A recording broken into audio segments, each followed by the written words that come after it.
Что вы знаете о семействе виверровых? Это представители отряда хищных млекопитающих, которые живут в Евразии и Африке, и в основном ведут древесный образ жизни.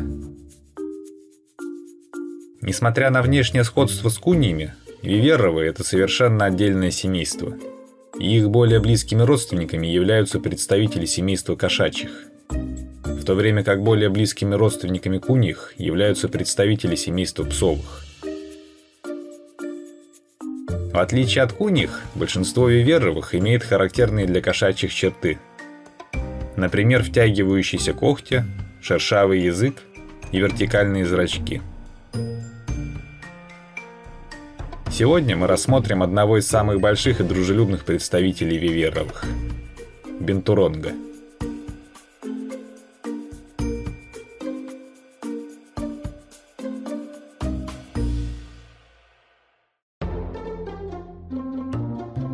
Обитает бентуронг в густых тропических лесах Юго-Восточной Азии и встречается, например, в Таиланде, Камбодже и Вьетнаме, а также на Индонезийских островах, таких как Суматра и Калимантан.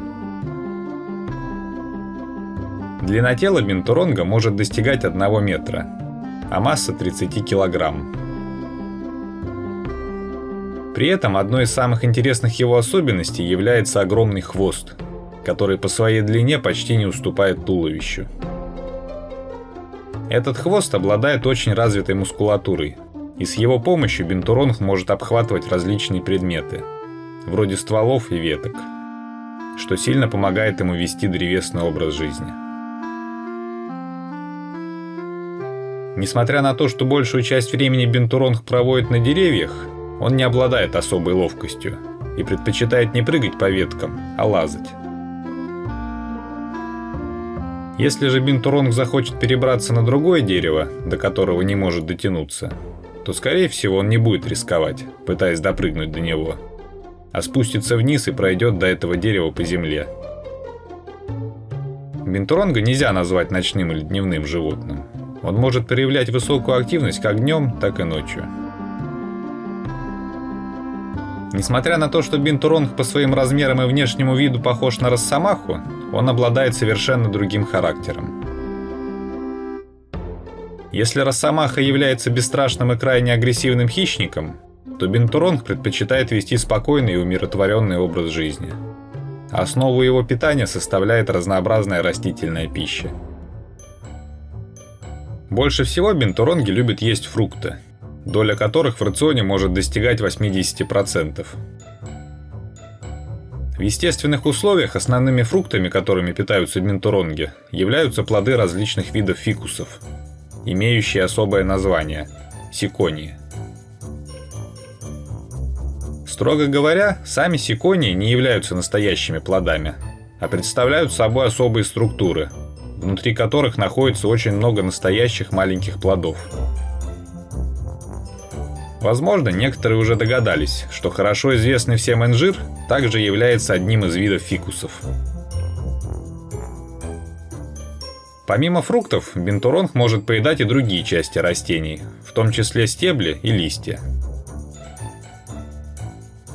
Также он может охотиться на небольших млекопитающих, разорять птичьи гнезда, а иногда даже ловить рыбу.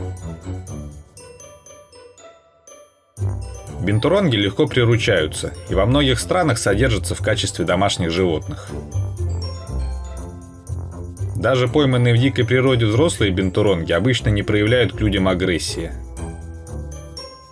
Если же бентуронг с рождения много общается с людьми, то он легко может стать полноценным домашним животным с любопытным и дружелюбным характером.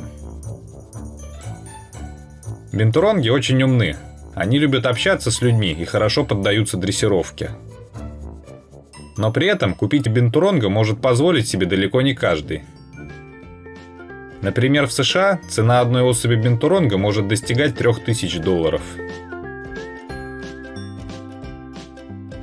Большое внимание при содержании бентуронгов стоит уделять их кормлению. Основой их питания, так же как и в природе, должны быть фрукты. В отношении фруктов бинтуронги не очень привередливы. Они с удовольствием съедят бананы, манго, яблоки, груши, киви, апельсины, персики, дыни, виноград и вообще почти все, что имеет приятный запах и сладкий вкус. Интерес у бинтуронгов может вызвать даже дуриан. Необычный фрукт, растущий в Юго-Восточной Азии, который знаменит своим ужасным запахом, напоминающим одновременно запах чеснока, тухлой рыбы и канализации. При этом вкус дуриана, по отзывам тех, кто все-таки решился его попробовать, напоминает смесь бананового мороженого, маринованного лука, взбитых сливок, ванили, клубники и сушеной хурмы. В общем, фрукт этот на большого любителя, и даже не всякий бинтуронг отважится его попробовать.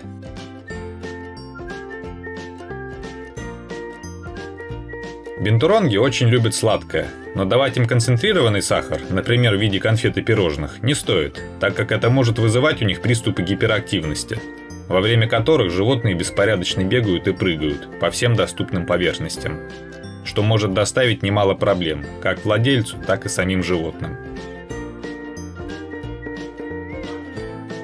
Помимо фруктов, в рацион бинтуронга также должны входить овощи, зелень и небольшое количество животной пищи, например, курицы или рыбы. Еще одной интересной особенностью бинтуронга является его запах, а точнее особый пахучий секрет, имеющий название цибетин, выделяемый специальной железой, расположенной под хвостом. Вообще, такой железой обладают многие представители семейства виверовых. Но только у бинтуронга вырабатываемый этой железой цибетин имеет приятный, по мнению многих людей, запах, очень похожий на запах попкорна. Самому бинтуронгу цибетин нужен для того, чтобы помечать свою территорию. Люди же активно используют цибетин в парфюмерии, в том числе для производства духов. К счастью для бинтуронгов, в процессе получения цибетина в настоящее время не требуется убивать животных. Несмотря на то, что люди относительно редко охотятся на бинтуронгов, их численность в последнее время все равно значительно снизилась, что связано прежде всего с уничтожением их естественной среды обитания, в том числе с интенсивной вырубкой лесов. Что касается естественных врагов, то их у бинтуронгов очень мало. Можно выделить только 3 вида хищников, которые довольно часто нападают на взрослых бинтуронгов. Индокитайские леопарды, сетчатые питоны и дымчатые леопарды, о которых рассказывалось в одном из предыдущих видео. Если это видео вам понравилось, не забудьте поставить лайк и подписаться на канал. На сегодня все. Всем пока.